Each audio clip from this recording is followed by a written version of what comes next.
Welcome to Sri Digambar Institute of Technology, Dosa. I am Sadanand Parashar from Civil Engineering Department. Subject Design of Concrete Structure. Lecture number 25. Topic name Analysis and Design of Isolated Column Footing for Axial Load. In previous lecture, we will discuss about the PU and MU interaction curve. And in this lecture, we will discuss about analysis and design of isolated column footing for axial load. This is the part of footing. So, first of all, we discuss about the types of foundation.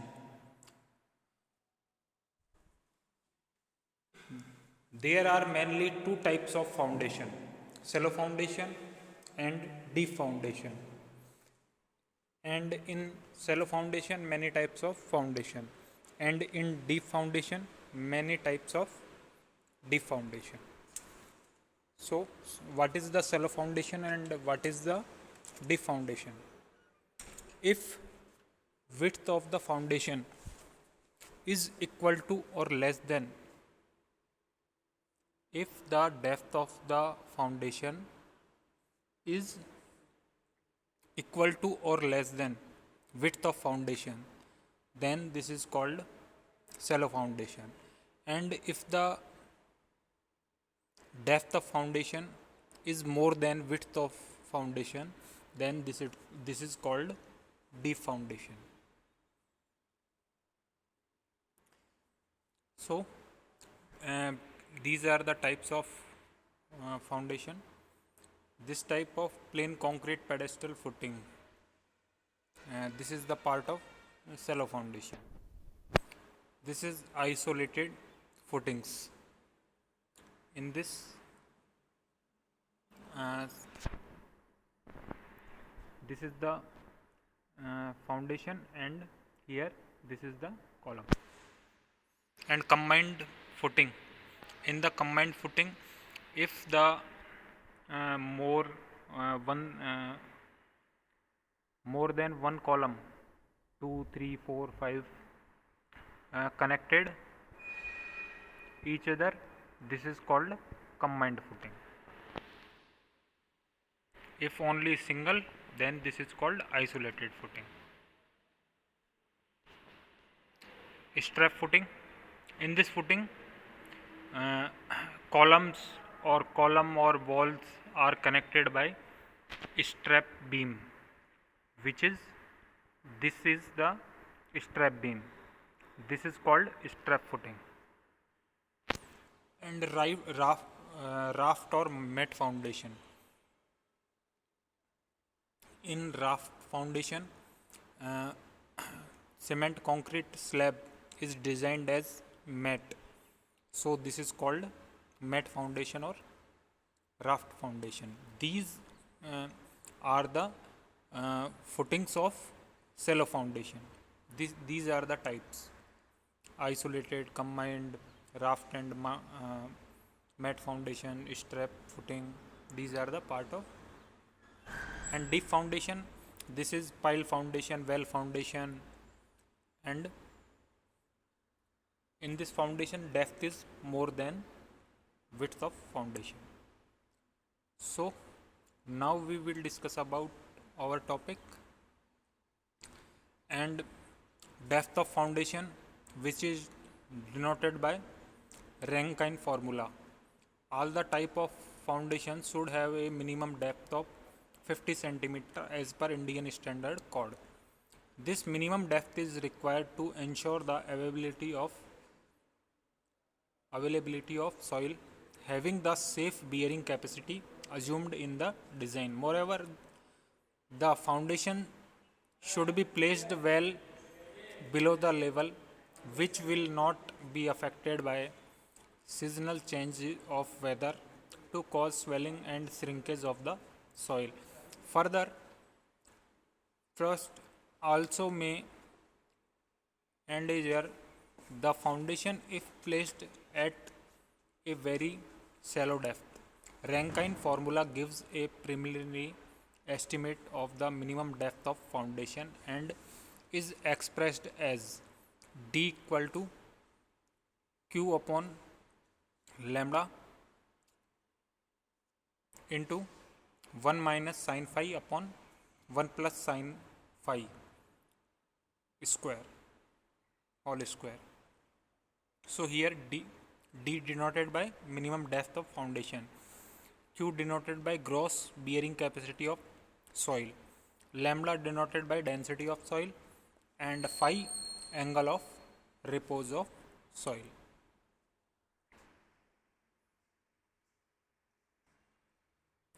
Now we discuss about design consideration of the footing for axial load.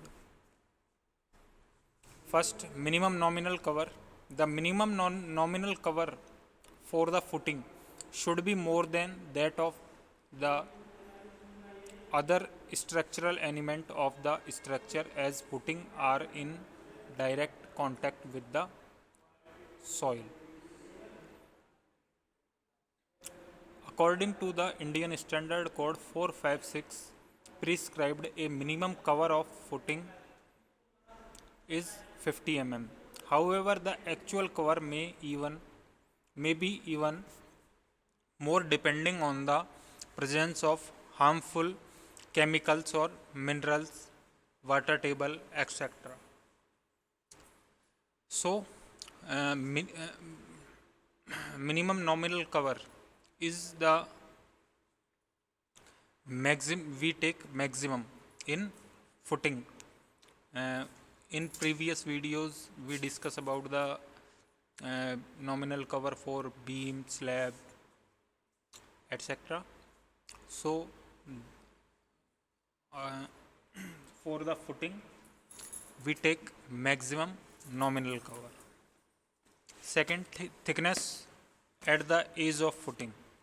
The minimum thickness at the edge of reinforced and plain concrete footings shall be at least 150 mm for footing on soil and at least 300 mm above the top of piles for footings on piles, as per clause 34 of Indian Standard Code 456 2000. For plain concrete pedestal, the angle between the plane passing through the bottom edge of the pedestal and the corresponding junction edge of the column with pedestal and the horizontal plane shall be determined from the following expression, which is tan alpha less than or equal to 0.9 100 q upon fck plus 1 की power half, or we can also square root, where q is the calculated maximum bearing pressure at the base of the pedestal in Newton per mm square, and FCK is the characteristic strength of concrete at 28 days in Newton per mm square. For bending moments. Bending moments is the discussed in Indian Standard Code of 456 2000 in clause 34.2.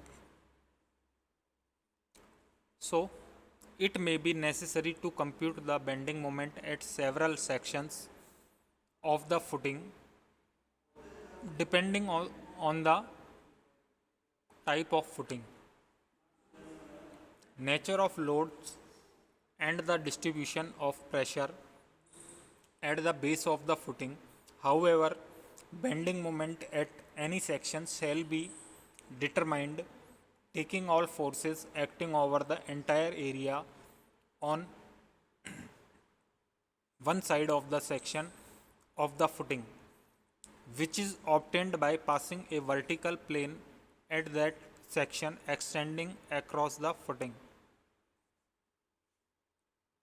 The critical section of the maximum bending moment for the purpose of designing an isolated concrete footing which support a column, pedestal or wall shall be at the face of column, pedestal or wall for footing supporting a concrete column, pedestal or reinforced concrete wall.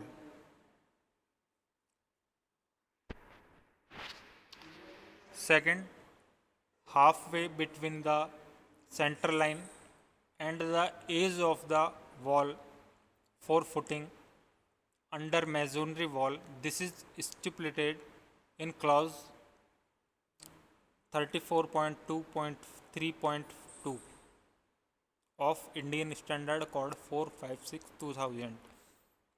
The minimum moment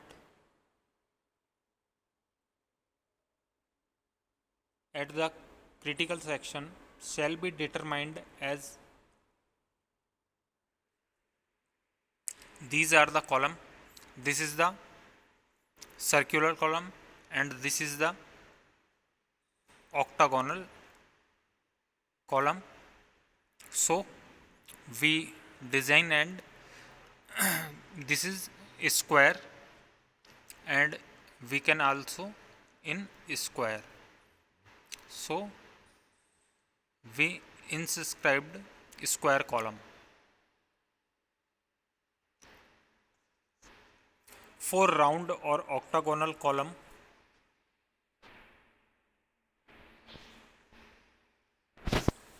the face of the column shall be taken as the side of a square inscribed within the perimeter of the round or octagonal column as clause 34.2.2 of Indian Standard Code 456/2000. Now next, shear force. Footing slabs shall be checked in one-way or two-way shears depending on the nature of the bending. If the slab bends primarily in one way, the footing slab shall be checked in one-way vertical shear. On the other hand, when the bending is primarily two-way, the footing slab should be checked in two-way shear or punching shear. The respective critical sections and design shear strength are given. So after the taking bending moment, we design for shear and we checked footing for which is one way shear or two way shear. Two way shear also punching shear. So for one way shear has to be checked across the full width of the base slab on a vertical section located from the face of the column at a distance equal to effective depth of footing slab in case of footing slab on soil and half the effective depth of the footing slab if the footing slab is on pile. The design shear strength of the column, thus design shear strength of concrete without shear reinforcement is given in table number 19 of Indian Standard Code 456/2000. And for two-way shear or punching shear, two-way or punching shear shall be checked around the column on a perimeter half the effective depth of the footing slab away from the face of the column or pedestal. The permissible shear stress when reinforced is not provided shall not exceed Ks into tau c, where Ks equal to 0.5 plus beta, but not greater than 1. Beta c, beta being the ratio of short side to long side of the column, and tau c, which is 0.25 root FCK, which is we put the value of grade of concrete and we find tau c. In limit state method of design, as discussed in Indian Standard Code 456, normally the thickness of the base slab is governed by shear. Hence, the necessary thickness of the slab has to be provided to avoid shear reinforcement. Next, bond. Bond is discussed in Indian Standard Code 456/2000 in clause 34.2.4.3. The critical section for checking the development length in a footing slab shall be the same planes as those of bending moments of the section. Moreover, the development length shall be checked at all the other sections where they change abruptly. The critical sections for checking the development length are given in clause 34.2.4.3 of Indian Standard Code 456/2000, which further recommends to check the anchorage requirement if the reinforcement is curtailed,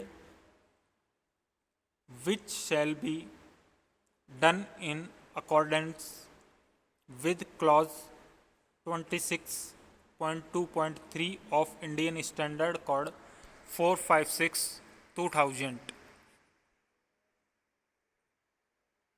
Tensile reinforcement. The distribution of the total tensile reinforcement calculated in accordance with the moment at critical section as specified in the part C of the section shall be done as given for one-way and two-way footing slab separately. In one-way reinforced footing slab, the reinforcement shall be distributed uniformly across the full width of the footing, that is perpendicular to the direction of wall. In two-way reinforcement square footing slab, the reinforcement extending in each direction shall be distributed uniformly across the full width of the footing. In two-way reinforcement rectangular footing slab, the reinforcement in the long direction shall be distributed uniformly across the full width of the footing slab. In the short direction, as a central bend equal to the width of the footing shall be marked along the length of the footing, where the portion of the reinforcement shall be determined as given in equation. This portion of the reinforcement shall be distributed across the central bend. This is the central bend, and this is the end bend, and this is the end bend, and this is the diagram for bends for reinforcement in rectangular footing. Reinforcement in central bend equal to 2 divided by beta plus 1. Total reinforcement in short direction, where beta is the ratio of longer dimension to shorter dimension of the footing slab. Each of the two ends bends shall be provided with half of the remaining reinforcement distributed uniformly across the respective end band. This is the diagram for transfer of load at the base of column. This is discussed in clause 34.4 of Indian Standard Code 2000 456-2000. This is the bearing area in sloped or stepped footing. This is the stepped footing. In this footing, footings are in like steps. So this is called steps footing. And this is the column and column area.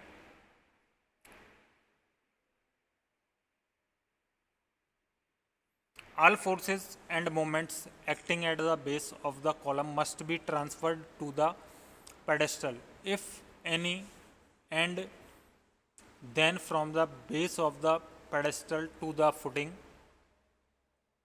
If there is no pedestal, by compression in concrete and steel and tension in steel, compression forces are transferred through direct bearing, while tension forces are transferred through developed reinforcement. The permissible bearing stresses on full area of concrete shall be taken as sigma B equal to 0.25 FCK in working stress method and sigma B equal to 0.45 FCK in limit state method. It has been mentioned that the stress of concrete is taken as 0.45 FCK while designing the column. Since the area of footing is much larger, this bearing stress of concrete in column may be increased considering the dispersion of the concentrated load of column to footing. Accordingly, the permissible bearing stress of concrete in footing is sigma Bf equal to 0.45 FCK A1 divided by A2 का square root, with a condition that square root A1 upon A2 equal to or less than 2. A1 is the maximum supporting area of the footing for bearing, which is geometrically similar to and concentric with the loaded area A2. A2 equal to loaded area at the base of the column. The above clause further stipulates that in sloped or stepped footing, A1 may be taken as the area of the lower base of the largest frustum of a pyramid or cone contains wholly within the footing and having for its upper base the area actually loaded and having side slope of 1 vertical to 2 horizontal.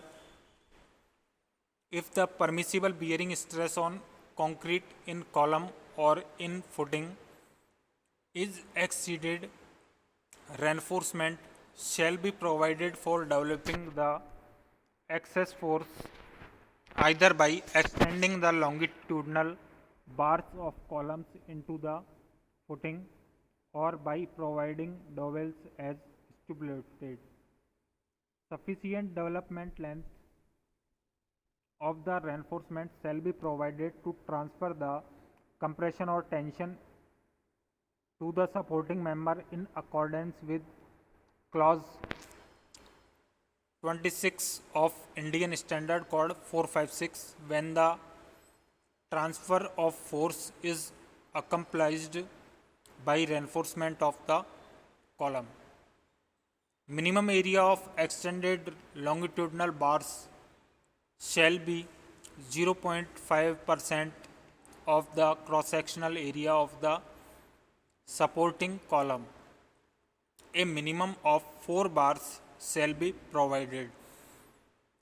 The diameter of dowels shall not exceed the diameter of column bars by more than 3 mm. This is the diagram for anchorage length of dowels. This is the longitudinal bars and this is the dowels bar and this is the base.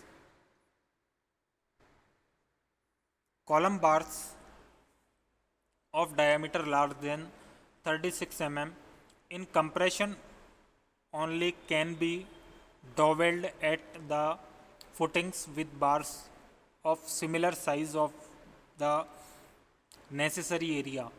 The dowel shall extend into the column a distance equal to the development length of the column bar and into the footing a distance equal to the development length of the dowel as stipulated in clause 34.4.4 of Indian Standard Code 456/2000. And next, nominal reinforcement.